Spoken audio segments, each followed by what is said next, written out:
I really hit rock bottom mentally. I'd hired a lot of the wrong people. I thought I had decent processes and systems. There were just a lot of things in my business that I didn't realize were broken because I was working so hard I couldn't see it. Sometimes you're working so hard, and as long as money's kind of coming in, you're good, you're happy. But then once stuff starts breaking, you're like, wait a second, I wasn't set up nearly as well as I thought. Man, 24 years ago, to give you an idea, the MLS you had to download into your computer, and the course that I bought, which is No Down Payment by Carlton Sheets, it had just converted from tapes to CDs, right? So it's been quite a while. But that's how I got into the business. I bought a course on TV called No Down Payment by Carlton Sheets. And interesting how it comes back around, and I'm known as the TV guy. But 24 years ago, the course basically taught you how to find motivated sellers off market and on market too. Some of the first properties I ever bought were through the MLS, and I think for almost a decade, maybe even a decade and a half, we found a lot of deals off the MLS. Okay. But as you know, the name of the game is finding deals nobody else knows about.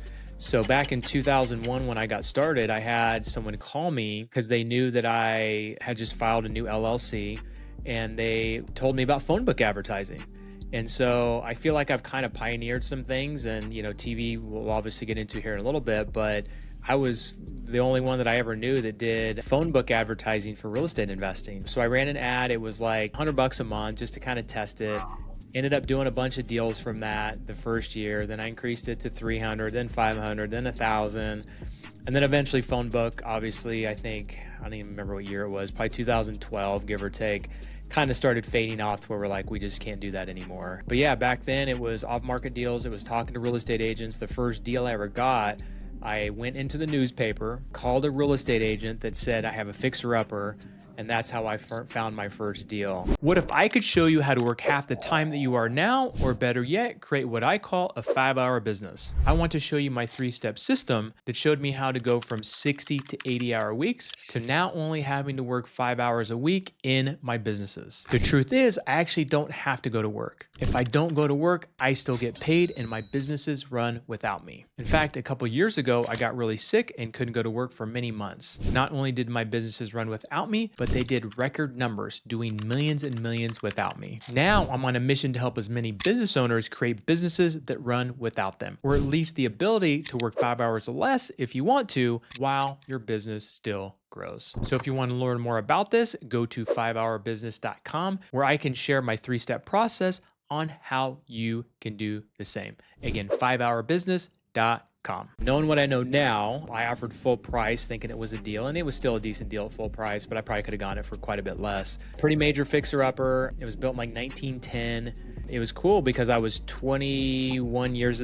old at the time. I think I was 22 by the time I cashed this deal out, but I ended up burying it. So I ended up burying my first 10 properties when I got into the business. And that first deal, I was able to get $20,000 tax-free money out of that deal. And that's when I knew, I was like, okay, I've got about $20,000 equity, $20,000 cash back from this deal.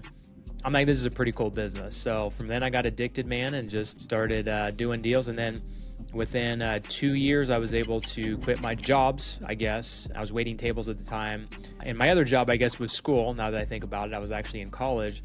I ended up dropping out of school to continue the real estate business. Part of it was because it just takes a while to get ramped up, right? So it took me 5 months to buy my first deal. Yeah. So I bought the course in April, closed on 2 deals in September. So September 2011 is kind of a weird time to buy real estate, or uncertain, if you will. Yeah, and then it just takes a while. I got my real estate license, started selling real estate. So I love the buy and hold method because I could get some money out tax-free, have equity, and then have a little bit of cash flow. But it takes, quite a few properties to get that cash flow work and kind of even get close to replacing your income. And then doing real estate sales, which I did for somewhere between 3 and 5 years total. I can't remember, until I decided I'm not doing sales anymore and just doing investing, right? So it just takes a while to get some things ramped up. And it was probably a total of about 1.5 years is what it took me to go from buying the course, doing some deals, to finally I'm like, all right, I don't need to wait tables. I don't need to go to school anymore. I know what I'm doing, and I'm going full-time in the business. So phone book advertising, again, I did that for over a decade. At some point, we started direct mail. I can't remember what time frame that was. I know in 2008, 2007, technically, the market crashed in most places, and I think it took till about 2008 for it to really trickle down to the Midwest, which I was investing and still am investing in Wichita, Kansas. Um, and so at that point, we got into pre-foreclosure. So at that point, we would send out targeted letters. Okay. And I can't remember if we did outreach. I can't remember if we actually reached out and called people, but I think it was mostly direct mail. Okay. And so people would call us and we would get them out of foreclosure and, do short sales if we needed to. Never did the texting or cold calling thing. I think just doing outbound stuff is just a lot of pain, as you'll attest to. Just going through so many leads and managing people and that kind of thing. Ended up finding Google pay-per-click as Google became more popular.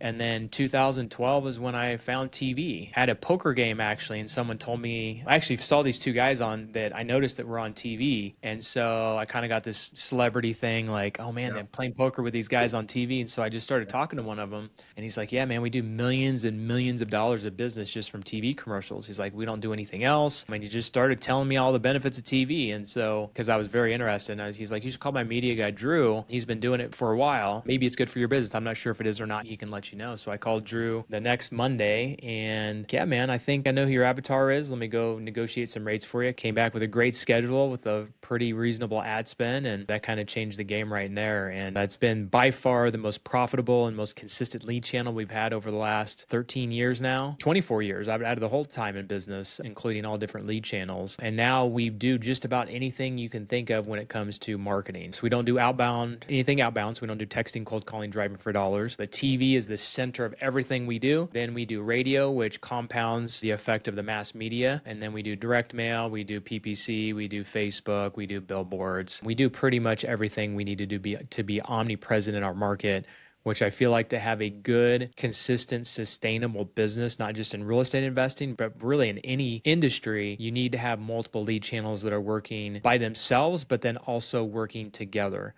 And the power of that is that as you add more lead channels that work with each other, it'll amplify all the other lead channels. And if one is dry ever in a given month, then hopefully you have at least one or two others that are going to pick it up. So I'm a big fan of trying to make sure that you hit every single channel, that they can be consistent, they can drive deals in and be inbound. That changes the game when you can figure out the marketing side of the business. There's always going to be skepticism when anytime you launch a new marketing campaign, no matter what. Even when I got on TV, I knew it worked for other people and I felt like I really trusted Drew. You get a good feel with people when you first start doing business with them. But it is a leap, right? You're the perfect client because you did everything you said you were going to do. You followed the system. You work the leads, which is another big thing, right? I mean, you can get 100 leads coming in your first month, but if you don't know how to work the deals and make it happen, then it's all for nothing. If you like this video and want to make a lot more money in less time, check out this next video.